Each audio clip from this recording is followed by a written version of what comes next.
আজকের গল্প জাদুই ডিমের চাষ। গোপালের ছোট্ট একটা ব্যবসা ছিল ডিমের। থেকে একটু দূরে বিক্রম নামে একটি লোকেরও ডিমের ব্যবসা ছিল।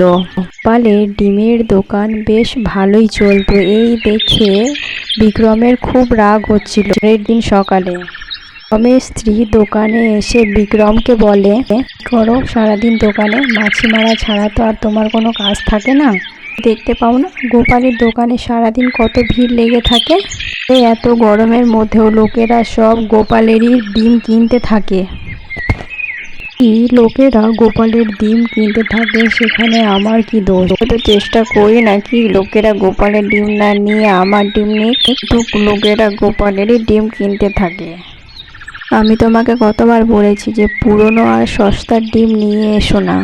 এই পুরনো আর নকল জিনিসের জন্য গ্রামের লোক তোমার কাছ থেকে কেউ ডিম আর কিনতে চায় না।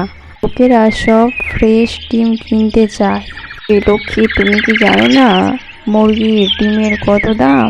এ তো আমার ডিম বিক্রি হয় না, আর তুমি এসেছো মুরগি ডিম করতে। যাও বাড়ি যাও এখান থেকে। সে শুধু শুধু আমার মাথা খায়। কে রে, এখান থেকে যাবে নাকি? বিক্রম রাত্রে বাড়ি গিয়ে তার মাথায় শুধু একটাই ঘুরপাক খাচ্ছে গোপালের দোকানের ভিড়ের কথা। এর মাথায় গোপালের বাড়ি গিয়ে ওর খাঁচা থেকে সমস্ত মুরগিকে বার করে দেয়। মুরগিগুলো সব পালিয়ে যায়। একদিন সকালে গোপাল যখন তার মুরগিগুলোকে দেখতে যায়, দেখে যে খাঁচার মধ্যে তার একটাও মুরগি নেই, সব পালিয়ে গেছে। গোপাল মাথায় হাত দিয়ে বসে পড়ে আর কাঁদতে থাকে। তখনই তার বউ দিশা এসে পড়ে এবং তাকে জিজ্ঞাসা করে, তোমার কি হয়েছে? মাথায় হাত দিয়ে এভাবে তুমি কাঁদছো? আজ দোকানে যাবে না নাকি? তুমি এখনো ডিমগুলো গুছিয়ে রাখোনি। দিশা, ডিম থাকলে তবেই না আমি গুছিয়ে রাখবো। কে জানে আমাদের মুরগিগুলো হঠাৎ করে কোথায় চলে গেল।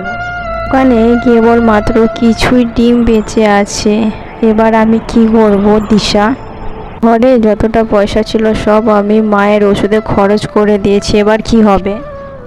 তুমি চিন্তা করো না, দোকানে যত ডিম আছে সেগুলোই বিক্রি করে দাও। কিন্তু দিশা, আমি বলছি তো দোকানে যাওয়ার জন্য। ভগবান যেটা করে ভালোর জন্যই করে স্বামী। দোকান খোলে গোপাল। তখন ঠিক একটা বুড়িমা এসে বলে, বেটা, আমাদের বাড়িতে আজকে অনেক আত্মীয় এসেছে। সবার একটা ইচ্ছা যে ওরা সবাই ডিমের ঝোল খাবে। আমার কাছে বেশি টাকা নেই যে আমি ডিম কিনে নিয়ে যাব সবার জন্য। তুমি আজ আমাকে কিছু ধার দিয়ে দাও। যদি তুমি আজ আমাকে সাহায্য করো তাহলে আমি আমার মেয়ের সম্বন্ধটা করতে পারি, না হলে ওরা বিয়েটা ভেঙে চলে যাবে। বেটা, তুমি আমাকে এইটুকু সাহায্য করো। আরে ঠাকুমা, তুমি আমাকে কেন লজ্জা দিচ্ছ? তুমি নিয়ে যাও, সব ডিম নিয়ে যাও।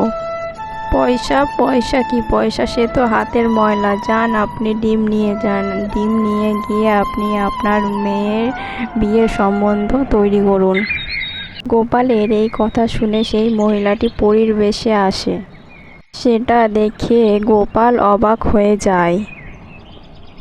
গোপাল, তুমি খুবই ভালো একটা মানুষ। তোমার পরীক্ষা নেওয়ার জন্য আমাকে এখানে পাঠানো হয়েছে। তুমি পরীক্ষাতে সফল হয়ে যাও, সেই জন্য আমি তোমাকে কিছু বীজ দেব। এই বীজ দিয়ে তুমি চাষ করতে পারো। এই ডিম জাদুই ডিম হবে, কিন্তু মনে রেখো 1 সপ্তাহ পরে 1 মুঠ বীজ দিয়ে তোমাকে চাষ করতে হবে। আর এই জাদুই ডিমের চাষ কেবলমাত্র তুমি করতে পারো। যদি কেউ এতে হাত দেয় তবে তার পরিণাম ভালো হবে না। এই বলে গোপালকে বীজ দিয়ে পরী সেখান থেকে চলে যায়। গোপাল বাড়ি ফিরে সব কথা তার বউকে বলে। 1 মুঠ বীজ নিয়ে বাড়ির পেছনে গোপাল ডিমের চাষ শুরু করে। পরের দিন সকালে উঠে দেখে বীজ থেকে জাদুই ডিম হয়ে গেছে। সেই সব ডিমের মধ্যে কিছু ডিম কথাও বলছিল। এই দেখে গোপাল তাদের কাছে গিয়ে আর ডিম গোপালকে বলে, আমরা জাদুই ডিম। কিন্তু তুমি তো তোমার দোকানের জন্য সাধারণ ডিম চাও। হ্যাঁ, চাই। গোপালের কথা শুনে জাদুই ডিম গোপালকে অনেক ডিম দিয়ে দেয় আর গোপালকে বলে, আমরা 5 দিন পর্যন্তই তোমাকে সাধারণ ডিম দিতে পারি। তারপরে আমরা সবাই জাদুই ডিমগুলো মরে যাব।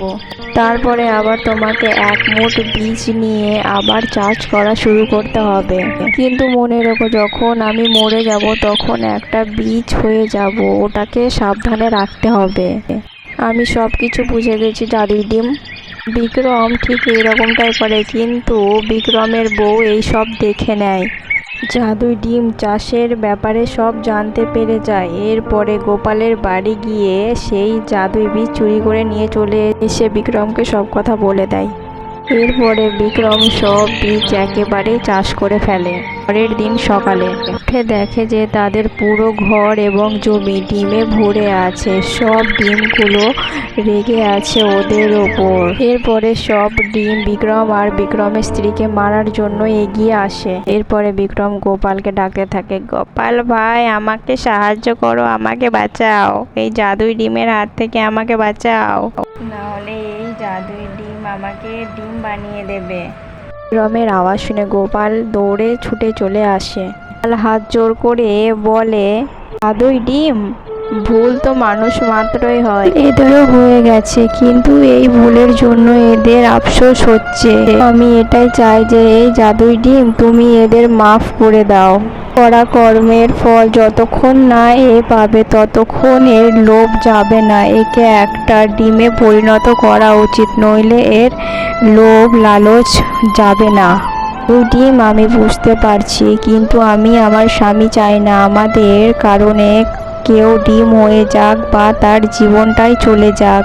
আমার একটাই বিনীত অনুরোধ যে আপনি আপনার রাগ শান্ত করুন এবং এই দুই মূর্খ মানুষকে ক্ষমা করে দিন। এই দুজনকে ক্ষমা করছি শুধুমাত্র তোমার জন্য, নইলে আজ আমি এদের দুজনকে ডিমে পরিণত করতাম। এই বলার পরে সব ডিম বীজে পরিণত হয়। বীজ উঠিয়ে ঘরে নিয়ে আসে। বিক্রম ও তার স্ত্রী লোভ করা বন্ধ করে দেয়। পর গোপাল অন্য কোনো দোকান খুলে বসে। গোপাল জাদুই ডিমের চাষ করে নিজের জীবন সুখে শান্তিতে কাটাতে থাকে।